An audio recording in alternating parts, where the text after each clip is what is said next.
war da kir so man te wa poi no quay quê quay banye wa ngar lang den de quen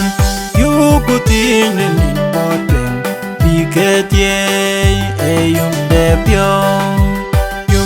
pyo banye na yu ko die landu ku dor ko pirater e yum de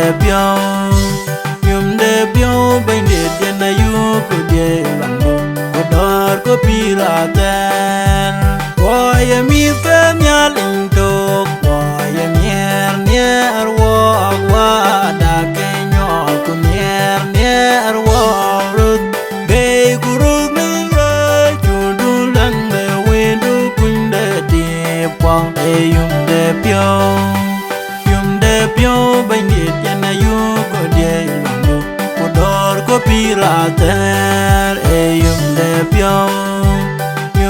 pyo bai ni ya na yu ko de lu ku dor ko pirater lang ko wa da do min de pya da ran ben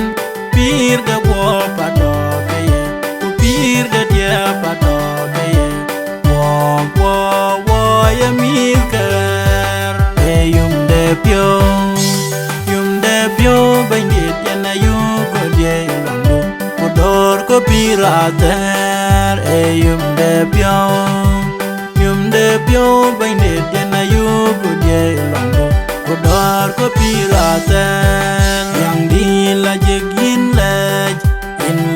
bai di ne ke chan wa do ping ke an ja ke an ton ne pin nom e yum de pyo bai ni ya na yu ko de lu ku dor ko pirater e yum de pyo bai ni ya na yu ko de lu ku dor ko pirater